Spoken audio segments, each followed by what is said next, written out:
Hello bachcho, let's see this question. This question says, which of the following is correct statement about energy of an orbital in multi-electronic species? ये multi-electronic species क्या होते हैं? ऐसे species जिसमें एक से ज्यादा इलेक्ट्रॉन हो उसको multi-electronic species बोलते हैं।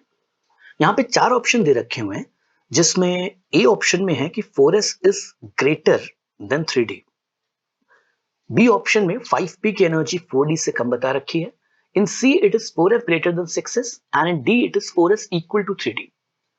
राइट, तो सबसे पहले इस क्वेश्चन को कैटेगराइज कर लेते हैं कि ये किस चैप्टर से है एंड इसको सॉल्व करने के लिए क्या की कंसेप्ट रिक्वायर्ड है। तो ये क्वेश्चन एटॉमिक स्ट्रक्चर चैप्टर से पूछा गया है। It's asked from atomic structure chapter and इस क्वेश्चन को करने के लिए जो की कंसेप्ट रिक्वायर्ड है that is knowledge about electronic configuration.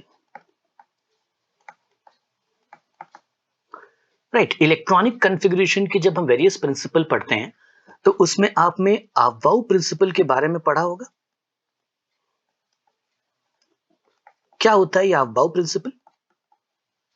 About principal के अकॉर्डिंग जब भी हम इलेक्ट्रॉन की फिलिंग करते हैं वेरियस सबशेल में तो वो इंक्रीजिंग ऑर्डर ऑफ एनर्जी में होता है और वो एनर्जी का ऑर्डर जो है वो n+l रूल से निकाला जाता है। सो यहां पे भी हमको एनर्जी कंपेयर करनी है इन वेरियस सबशेल्स। तो सबसे पहले ऑप्शन ए देख लेते हैं। ऑप्शन ए में हमको गिवन है 4s एंड 3d। इस 4s और 3d के बीच में हमको एनर्जी कंपैरिजन करना है जिसके लिए हमको n+l रूल लगाना पड़ेगा। तो सबसे पहले इन दोनों के लिए n+l की वैल्यू निकाल लेते हैं। सो 4s के लिए n की वैल्यू 4 है, l की वैल्यू 0 है क्योंकि s सबशेल के लिए l की वैल्यू 0 होती है। 3d के लिए n की वैल्यू 3 है, l की वैल्यू 2 है।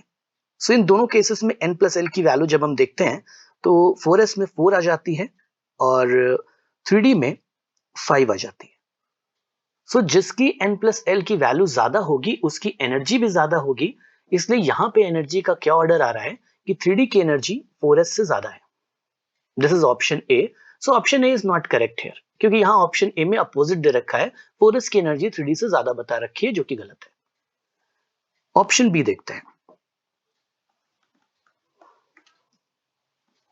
ऑप्शन बी में हमको क्या दे रखा है? हमको 5p दे रखा है और 4d दे रखा हुआ है। इसमें भी हमको n, l और n+l की वैल्यू चाहिए। n की वैल्यू 5p में 5 है, l की वैल्यू 1 है, सो n+l की वैल्यू 6 हो जाएगी। 4d में n की वैल्यू 4 है, l की वैल्यू 2 है, सो n+l की वैल्यू यहां पे भी 6 हो जाएगी। तो अब कैसे कंपैरिजन करें? जब n+l की वैल्यू सेम रहती है सो एनर्जी डिसाइड होती है n की वैल्यू से। The one which has higher value of n will have greater energy. So 5p और 4d में किसकी एनर्जी ज्यादा हुई? फिर 5p की, बिकॉज उसमें n की वैल्यू ज्यादा है। सो ऑप्शन बी भी इनकरेक्ट हो गया क्योंकि वहां पे अपोजिट दे रखा है। ऑप्शन सी में चेक करते हैं। ऑप्शन सी में we have 4f and 6s। इसमें n, l और n+l की वैल्यू निकाल लेते हैं। सो n की वैल्यू इसमें आ रही है 4, l की वैल्यू 3 और n+l की वैल्यू निकल के आएगी 7।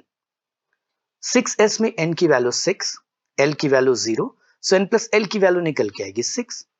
यानी n+l की वैल्यू किस में ज्यादा आ रही है? 4f में। तो 4f की वैल्यू जो होगी, जो एनर्जी वैल्यू होगी, वो 6s से ज्यादा आ जाएगी। राइट, सो ऑप्शन सी हमारा यहां पे करेक्ट हो गया। So hence option C is correct. I hope you have understood it well. Best of luck.